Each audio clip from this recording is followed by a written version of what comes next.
Welcome back to another episode of Prophetic Insights. Today, we're continuing our discussion and presentation on coronavirus, and it's my objective, to cover a couple of different components. One, some of the history in relation to the vaccination, comparing that to some of the myths that are out there, as well as to look at history. I believe that as, quote, students of prophecy and current events, we certainly want to understand history, because history gives us an understanding of what's taking place in the present and what we shall see take place in the future. So that said, we'll jump into our presentation. I've titled today's presentation, One of Many. And the note that we'll see is that essentially coronavirus or COVID-19 is not the end of the pandemics as such. It is simply one of many. And so we should prepare ourselves for them in the future. And we'll talk about some of the preparation and what that entails and what it looks like. First off, in the book of Revelation, the 7th chapter, and beginning in verse 1, the Bible says, "And after these things I saw four angels standing on the four corners of the earth, holding the four winds of the earth, that the wind should not blow on the earth, nor on the sea, nor on any tree. And I saw another angel descending from the east, having the seal of the living God. And he cried with a loud voice to the four angels, to whom it was given to hurt the earth and the sea, saying, Hurt not the earth, neither the sea, nor the trees, till or until we have sealed the servants of our God in their foreheads." Okay, so in Revelation chapter 7, this is symbolic or prophetic language, and it's describing four angels. John sees four angels that are flying in heaven. And these are holding the four winds of the earth. And the winds represent, according to Jeremiah chapter 51, the winds of strife, war, bloodshed, etc. In Jeremiah chapter 51, verse 1, we see that. So they're holding this back, meaning that they're not allowing man to be so controlled by demonic agencies that they will put the world in complete, utter ruin. They're holding back the winds of strife while God's Spirit is still working upon the hearts of man. But when his angels cease their work of ministration, when God's servants have been sealed in their foreheads, meaning that they have been settled into God's truth, that they have been fully committed to him, and they are his, they reflect his glory, they reflect his image, they reflect his character. They've been sealed in their forehead to go prepared through the last great crisis of this earth. Then, according to Daniel chapter 12 and verse 1, that Michael, the archangel, he stands up, and there begins a time of trouble such as never was since there was a nation. And even to that same time, and thy people shall be delivered, everyone that shall be found written in the book. And so today we are not in the time of trouble. This is not, quote unquote, the opening of the time of trouble, but these are the final events that we see of culminating that calamities, bloodshed, pestilence continues to ravage the earth as the Bible said it would, reminding us that we are living in the days before the Son of Man. And so in that time, the angels of God are holding back the winds of strife, protecting and keeping the events on this earth, the people on this earth, so that the world is not plunged into final ruin until God's servants have been sealed in their foreheads. The Bible tells us in the book of Exodus chapter 15 as well, in verse 26, it says, and said that if thou wilt diligently hearken to the voice of the Lord thy God, and do that which is right in his sight, and will give ear to his commandments and keep all of his statutes, then God has promised, his promise is that I will put none of these diseases upon thee, which I brought upon the Egyptians, for I am the Lord that healeth thee.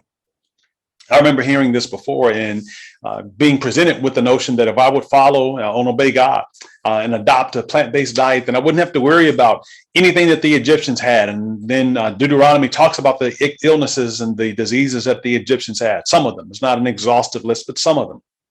And there have been mummies that have been looked at, and some of the Egyptian carcasses have been examined, and the bones and so forth. And they were able to see some of the ailments, and even seeing some of the books or the pads that have been written, the parchments, the papyrus scrolls of some of the maladies that were there that the Egyptians had. And they were very common, very similar to the same things that we have today. As a matter of fact, Deuteronomy chapter 28 and verse 27 through 29, it explicitly says that the Lord will smite thee with the botch of Egypt, and with the hemorrhoids, and with the scab, and with the itch, skin conditions, whereof thou canst not be healed. The Lord will smite thee with madness and with blindness and astonishment of heart, etc. And so those things that are listed there in Deuteronomy are oftentimes presented by saying that, listen, if you obey God, then you won't have these things. You won't have to worry about these same illnesses because they had it, and God is the one that brings healing, so you don't have to worry about it as well. Of course, that sounds very nice. However, when we look at the context and we see through the books of the Bible and we look at human history, we understand that Christians still suffer, that Christians still have the exact same afflictions, that Christians still are blind, that Christians still need glasses, that Christians still have cancer, they have AIDS, they have diabetes, and so forth. The same thing as anyone else has. What does that mean then, that the promise of God is of none effect? Absolutely not. Within its context, we understand that what Jehovah intended was that the people of God, his servants, Israel, as they will continue to obey him and to serve him, that he would drive the enemy out, the inhabitants of the land out, and he would begin to slowly bring healing and restoration into their being, so that in time, there will be a nation that will be without sickness, a nation that will be without disease. So we see those promises also reiterated in the minor prophets. When you consider the books of Zechariah, etc., you see those things again reiterated, that God still had a plan. And ultimately, again, God's plan will be fulfilled. In the new heaven and the new earth, the Bible says there'll be no sickness, there'll be no suffering, there'll be no disease. We won't have people who are infirm there, no blindness there, no death. Sin will be removed. And so in essence, God's promise, it will be fulfilled. In fact, not in essence, in reality, his promise will be fulfilled in every particular, because his promises in Christ are yea, and they are amen. So in between then on this earth, then we know that we will have sin, we'll have sickness, and we will have suffering, the plight of man. And in those things, we have a compassionate Savior who is always by our side, ready to help us, ready to walk with us in the valley of the shadow of death. As we examine a couple of aspects today, there are some that will suggest and present a lot of erroneous ideas, and I just want to contrast truth for a moment to error. When we talk about truth, truth is something that by nature needs to be true. Must be something that's verifiable, that you can verify by various sources. It needs to be accurate, be reliable. It holds a high standard that error does not hold. Error, on the other hand, doesn't need those things. It just simply needs to be repeated. You hear it from someone and they repeat it to somebody else, and it goes on, less like the telephone game that you probably played when you were in elementary school. You find out very quickly that things get distorted and they get twisted up in a very short amount of time. Error doesn't need to be investigated. It just needs to be simply repeated. The CDC has compiled a number of diseases and so forth. And I was able to pull this off of a portion of their site, the National Institute of Health, that gives a timeline of 70 years of different viruses, diseases, and so forth. And certainly will not go through, go through all of them in today's presentation, but there are a couple just to highlight. And the point that I want to look at here is that there are things that are popping up all the time. So notice in 1966, smallpox eradication program was launched. We know that for the most part, smallpox has been eradicated, but they're still making a comeback because of different issues and so forth. A lot of it's dealing with a lack of vaccinations in some quarters and so forth. Malaria in 1951 was eliminated in the United States. Then we look in 1976, CDC investigates outbreaks in Africa of a disease later known as Ebola. So this is 1976. 1981, the first AIDS case was reported by the CDC. All right. And so then we go to 2003, SARS was discovered in Asia. 2019, H1N1 was created or discovered, and it was called a global pandemic. So I said created, so it wasn't created, quote unquote. It was discovered, and it was a global pandemic. And then we look in 2014, Ebola again was a big outbreak in West Africa and so forth. And then 2016, Zika in the world, and we had some different cases in America. In a smaller, narrower view, in 1981, the HIV virus came out. Now, I remember during that time just being terrified, not sure where it was coming from. And if you were alive during that time, you know that there was a lot of hysteria because you didn't know how you could catch it. All we knew is that people had this deadly disease and people were dying from it, but you didn't know how you would catch it. And then we began to understand HIV, and then the full-blown disease, of course, is AIDS. But how it was transmitted, how it was caught. And so there was a lot of speculation around it as such. And again, a lot of hysteria. Well, we know that the origin, of course, came from Africa. And this was not from, quote, people having sexual relationships with animals, nor is it something that was created by the World Health Organization, etc. But many scientists believe that it was something that was existed in various animal species and so forth. And one hypothesis is that it was baboons had it, and a tribesman went out hunting, killed a baboon, and had a cut sore, an open sore, and there was a blood transfer from baboon to human, or perhaps from the meat to the human, and then from that person then had sexual relations with a female, and it continued to proliferate and to spread in that case in that way. Okay, and the cases, of course, go back before the 1980s as such. But from the HIV illness, there have been 42.2 million deaths that are there. And we know now how it is spread, not by eating food from a contaminated person, not by eating out of a cup that's been washed, or a cup from a contaminated person or infected person. It's not spread that way. But there were a lot of myths that surrounded it, a lot of hysteria that surrounded it. And perhaps even today, it's still surrounded. Then in 1999, we saw the West Nile virus. Of course, the origination was in various parts of Africa.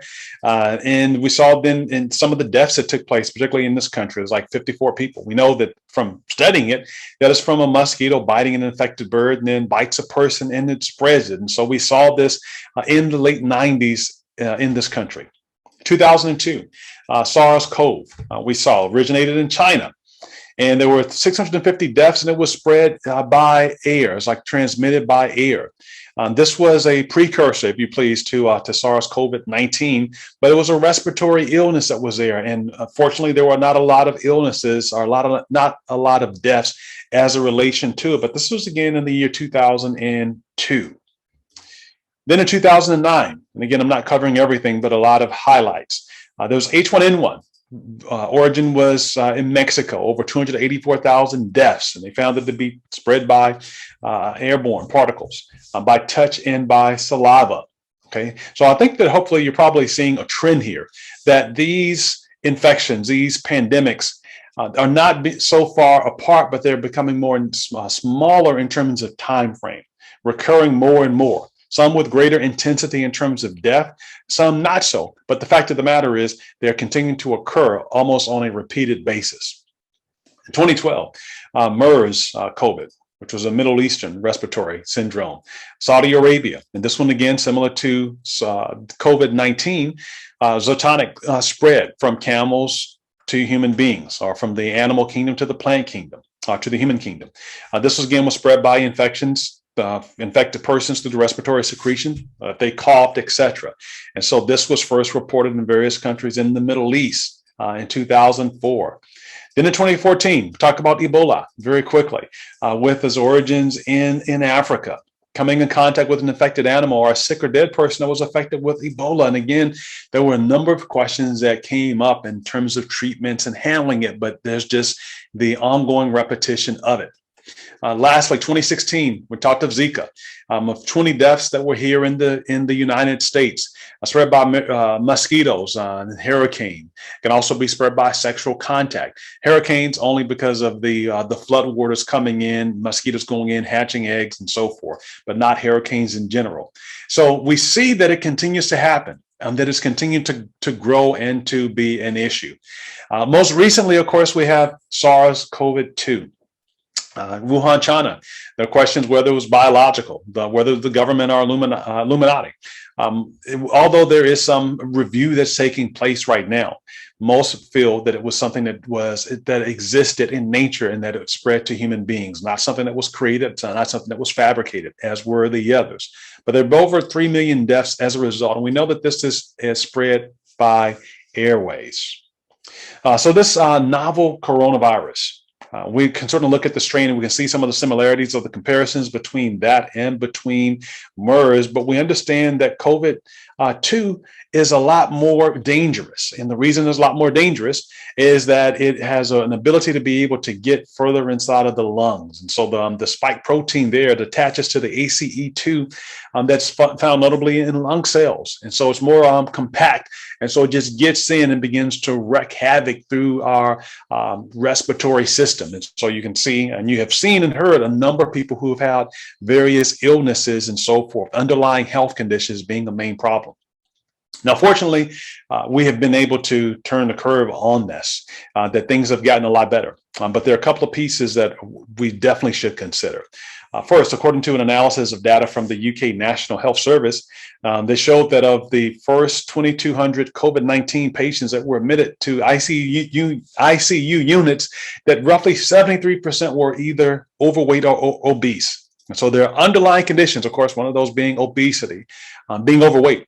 And being in America, most Americans are overweight. We can look at what the reports tell us. The statistics let us know that most of us are overweight. Then there are other health issues that have been associated, including with our lifestyle, including poor diet, lack of exercise, smoking, excessive alcohol, and high stress. So it's we're really creating a situation where we know that these things exist, but there's a challenge with it because we're not in the best health conditions. One study shows that only 12% of Americans are in optimal metabolic health, which means that their blood pressure, their blood glucose, their weight and cholesterol are within a healthy range. And this rate is likely similar in many Western countries. So there are people who feel that, well, because I don't feel sick, that therefore I am healthy. But some people think that because I'm not going to see a doctor, I am healthy. Because I'm skinny, I am healthy.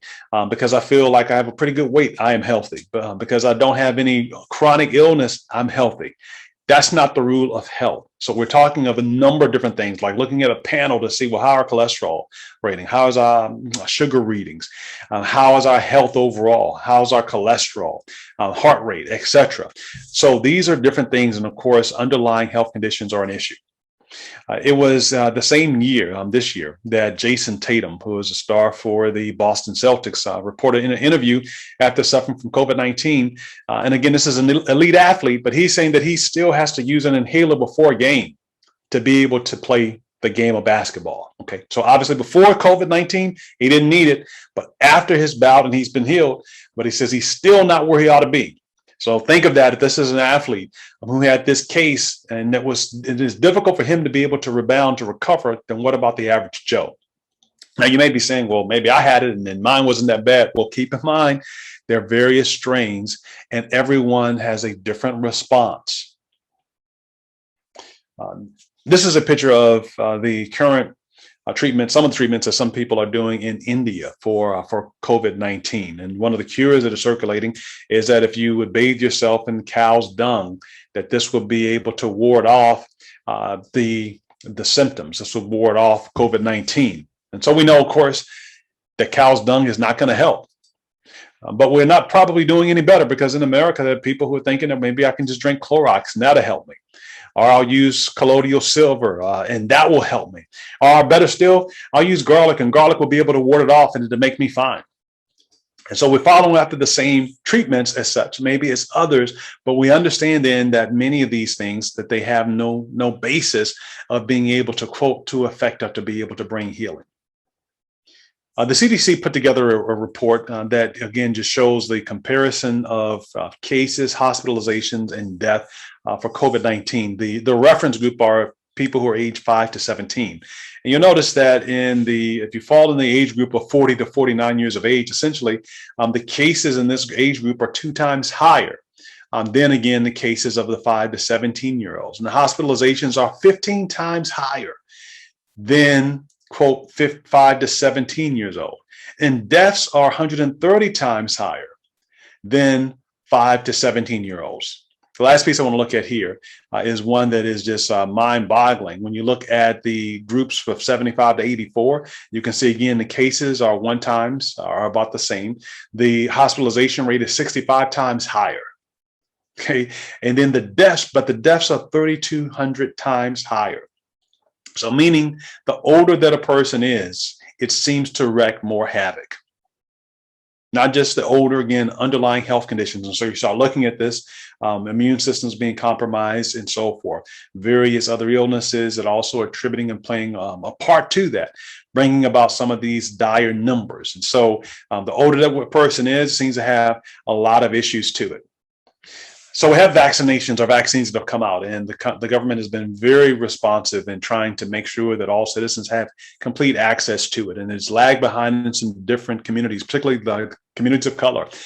Various reasons, either of myths, concerns, Tuskegee experiment, that the government maybe is trying to kill, trying to harm, and so forth. And it's becoming a situation now that as the mask mandates are being removed, that people are certainly taking them off beforehand. People aren't waiting, quote unquote, until the day that it is to be cleared and taken off. They're going ahead and doing it now, saying, I'm tired of wearing a mask. I want to take it off. Well, I want to caution us that in that respect, that as, quote, people take off the mask, those who are vaccinated, based upon the studies, have very little to fear in terms of being infected. And that being said, then we wouldn't expect to see, quote, a large rise in new cases because there are a number of Americans have been vaccinated, either having one dose or 2 doses. And so, of course, those need 2 doses. 2 doses is best. 1 dose is better than no dose in terms of the Moderna or the Pfizer vaccine. The J&J is a 1-shot dose that a person can get, and that takes care of it.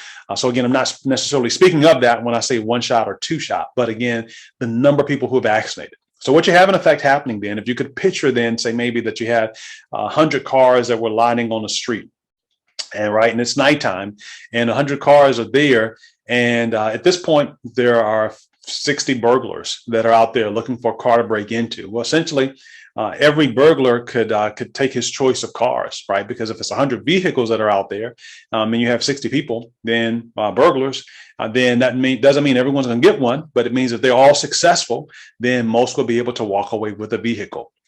But then compare vaccination as being such that now there are only 20 vehicles out on that lot. There are 20 vehicles that are on the street, and you still have the same 60 criminals that are there. What happened to the other 80? Well, the other 80 people got the idea. They parked it in the garage. They parked it at home. So it's not, quote, accessible for someone to get into. Well, you haven't dropped the number of criminals that are out trying to, quote, break into a vehicle. All you've done is you remove the potential vehicles that could be broken into, thus leaving a limited amount. And so with 60 criminals there and it's 20 vehicles, what has just happened? Well, that just means that the odds of that car getting broken into has just increased. Okay, exact same people out there, but the proportion of cars has changed it. So what am I saying? I'm saying that with the reduction of, quote, available bodies for the virus to be able to get in due to vaccinations, then that means the virus is still there and it still will spread, but it has, quote, less people to get in. So you're going to see then those that are, quote unquote, the cars that are left on the street of the people who are not vaccinated will be at a higher risk of being infected with COVID. So this new study that was done published from this file, April 13th, they found that, and this was a study of 28,000 healthcare workers in California that were fully vaccinated, that 7 or 0.02% tested positive for the coronavirus after 2 weeks of having received their second dose of either the Moderna or the Pfizer vaccine. Okay, so that, of course, is represented by the dose number 2, the number you see day 15 or later. So the more time it had to work, the numbers came down. So we know then that it's effective in that respect. But there's still great hesitancy around the vaccine. And some feel that, well, maybe it is the mark of the beast. Well, first off, it is not the mark of the beast. The Bible tells us very clearly in Revelation chapter 13 that this mark of the beast has something to do with the religious order, has to do around worship, not about, quote unquote, getting a vaccine. Okay, so this is not a mark of the beast to get the vaccine. Has nothing at all to do with the mark of the beast. And by the way, the mark of the beast will not be a vaccine. It says a mark in your upon their hand, those who receive it in their right hand. They receive this mark, right, that no man could buy or sell. So funny, but if you're trying to take this literal, then one would think that the, quote, vaccine would need to go into your, quote, right hand. But again, it doesn't. This is not the mark of the beast. Secondly, there's some people saying, well, if I take it then because it's mRNA created and they came up with it so fast. And even when they, quote, came up with it so fast, they've been working on this for years. So it's like you working on a project for a number of years. And I come through the door and I said, hey, I'm looking for a fix for this particular problem. And you might say, hey, I have just the perfect solution for you. Well, how do you have the solution? Did you just come up with it right then and there on the spot? No, you've been working on this day and night, tirelessly, perhaps for a few years. And I walk in now with this, quote, new problem, and you're able to solve it apparently instantaneously, But this is not because you've just come up with the idea, but rather you've put in the hard work beforehand. And so scientists have been working on these vaccines, again, not COVID, but just a different technique for a number of years. Okay. So instead of going to the tuinated, now they're able to look into understand mRNA and how the process works of being able to be more effective. And so this will be the wave of the future in that respect. So the myth is that it changes your DNA. Now let's think about this. If it changes your DNA and everybody is eligible for a vaccine, and we're giving, quote, vaccinations to people who are incarcerated, well, if it changes your DNA and a person, was convicted because of their DNA, well, then all they need to do is say, to their attorney is, Your Honor, my client is not guilty because the DNA doesn't match. Because if it alters the DNA, then that means that the DNA is not going to match what they've already recorded. So essentially, then that would throw out the penal system on its ears. It would overturn a number of different verdicts and so forth, because you didn't have the, quote, the wrong person because the DNA doesn't match. Again, doesn't make sense. People put it out there, but it doesn't make sense just on a logical basis. And of course, scientifically, it doesn't make sense. I'm just using a logical basis here with you, but it doesn't fit. Then there's an accusation that it causes women to be sterile. And then I've also heard accusation reports that it's causing women to be fertile. So it's almost like, well, which one is it? Is it causing people to be sterile or not? Well, you could say the quote, the jury is out, but we know that's not the case. The people are still conceiving. People are still having pregnancies. We'll be able to see the number of quote pregnancies in the coming months, just as data is released and so forth, and people going to see their pediatrician, their OBGYN, and so forth. So we know that it is not reducing, quote unquote, the population as such and making people sterile. If that were the case, then that would simply mean that there'll only be a handful of people who would be quote unquote left. Okay.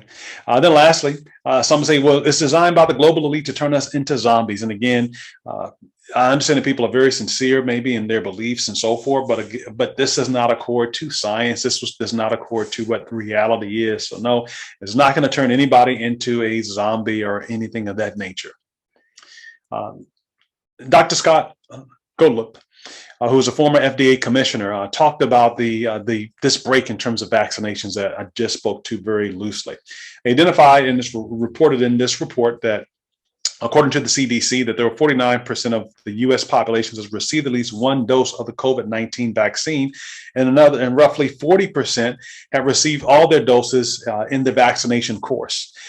Meanwhile, 61.3% of American adults have received at least one shot, while 50% have received all required doses. And so that's a positive thing that's taking place in that respect. However, the rate of COVID-19 cases among the unvaccinated is 69% higher than the standard national rates. Why? Again, back to the analogy that I gave. The virus isn't going anywhere. It's still there, but it needs a host to be able to go in and to survive. And so now less people to be able to choose from.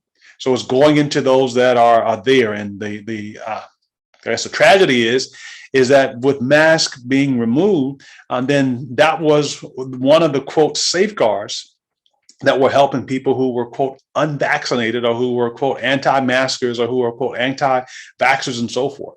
But now if everyone's going to remove it, and that will probably be the case because people who are vaccinated, they may feel, well, I don't need to wear a mask, which understandably so, they'll take it off. If people didn't believe in wearing masks in the first place, were anti-maskers, they won't have theirs on. So where's the protection? The idea is that people will police themselves. And if you don't have a vaccination, you will wear your mask. But that is akin to asking people, just be honest and write down whatever amount on your income tax forms and so forth for the government. Just put whatever you want. We're not going to look. We're not going to check. We're not going to audit. Just put whatever number you want. As a matter of fact, we won't even ask your employer to send in the tax information as to what was paid. We just let you report it accordingly on your own W-2. You fill it out and send it in to us, and we'll see how well that goes, right? People are not going to do the right thing. Some will, but a number will not. Lynn Goldman states from the Milken Institute of School of Public Health at George Washington that essentially unvaccinated people think it's safe to take off the mask, and it's not. It looks like fewer numbers in terms of the overall numbers of COVID-19. So we're going to see them decline because, again, you don't have as many people. But it is not necessarily better for those who aren't vaccinated. This is from CBS News Baltimore. COVID-19 cases fall to new lows in the U.S. as unvaccinated children are a vulnerable host for the virus. So again, we're going back to the same thing. Well, a couple of things that we ought to consider as we wrap up. One, we want to do our best to be able to boost and to build our own immune system, because again, once we're through COVID-19, something else will come down the road. When will it come? I don't know. What will it be? I have no idea. Scientists don't know, but they'll best say that, we can expect something else just because of the times we live in. Now, Romans chapter 8 tells us that the whole creation of the world, it groans and pains in travail, even unto now, waiting for the glorious deliverance of the manifestation of the sons of God. So we're going to see these things happen. Jesus warned of it in Matthew chapter 24. This is just but the beginning of sorrows, if you please. So there's certain things in that we can do to be able to, quote, to boost our health, because we know it will not go away. Certainly eat plenty of fruits, vegetables, and whole grains. This is all practical. Get at least 30 minutes of exercise most days of the week. Adequate amount of sleep, so your body, as you're sleeping, the muscles can be repaired, your brain can rest, and etc. Making sure you wash your hands, keeping up with your vaccinations. For those who are on a regular regimen, keep up with them. Make sure that you are on a course, on a record, so that again, most of these things will not be a major impact to you. Keep your weight healthy.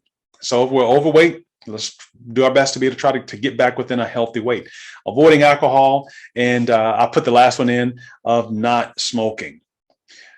Vitamin D is also a big thing that we can do. An average daily intake of 400 to 800 IUs, or 10 to 20 micrograms per day. And vitamin D is so important because they're roughly 42% of people in America, 42% of Americans are vitamin D deficient. That number shoots up through the roof when you consider or talk about African Americans or even Latinos.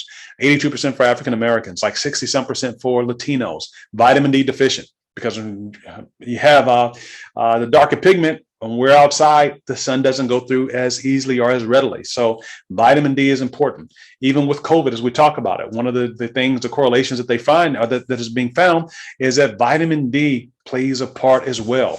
Zinc is also great to be able to build your immune system. 11 milligrams per day for men, 8 milligrams for women. Vitamin C, 90 milligrams for men, 75 for women. And then there's elderberry. And of course, with any, be careful. You don't want to overdo it. This is not, quote unquote, a prescription for you. Because if you do it, decide that you want to just build up your immune system, these are some natural things that can be done. But keep in mind, of course, contraindications in terms of elderberry, diabetes, diuretics, chemotherapy treatments, etc. But stay on the vitamin D. When you go see a doctor, wouldn't hurt to get a panel done to check out your vitamin D. There is a link between vitamin D deficiency and several types of cancer: diabetes, multiple sclerosis, high blood pressure, thyroid problems, etc. We talked about, again, some of the recommendations for exercise. And so the Department of Health suggests some aerobic activity and some strength training. And I'll give you a quick hint. You don't have to be, He-Man or Hercules when you're in the gym or when you're walking, but you want to try it as you can, and you get accustomed to it, to go at a brisk pace if you're walking, etc. If you have time to have a casual conversation with someone, then that probably means that you aren't pushing yourself. Right. I'm not saying being out of breath and fall down and stumble and hurt yourself. But if we can have a casual conversation, have time to read a newspaper and so forth, to look through text messages, scroll through Facebook, etc., then I am probably not pushing myself. So push yourself a little bit. Enjoy it. It's going to pay big dividends. Your heart, your body will thank you. Similar for kids. Kids also need to get physical activity. We live in a time in which a lot has been diminished because of electronic devices, but let's incorporate getting outside, getting in some physical exercise and physical activity, because we want to take care of ourselves as best we can. Again, some general ideas and information for adults. So lastly, I'll leave you with, you have to start somewhere. In Zechariah chapter 4 and verse 10, start small. Don't despise the day of small beginnings, for God rejoices to see the work begin. Jeremiah 17, verse 14. So prayer says, heal me, O Lord, and I shall be healed, and save me, and I shall be saved, for you are my praise. God is the one that will bring healing. And so I praise him that doctors and scientists have been able to figure out these things to help us along. So we'll do our part to take better care of our bodies, and he's blessing them with knowledge and insight to be able to help us in this predicament. So the praise or glory, it goes to him, and we thank him for human instrumentalities that help to perfect and bring about his will. And then lastly, the book of James chapter 5 says, if we're sick, we can rejoice in prayer. We can go to God in prayer, knowing that he is able to heal us and to restore us unto the uttermost, because he is our chief God. He is the captain of our salvation. So we've looked at a few different pieces today, and keep these things in mind because you ultimately, you are the one that is responsible for making sure that your health is preserved, and you alone. So until next time, may God bless you and continue to keep you.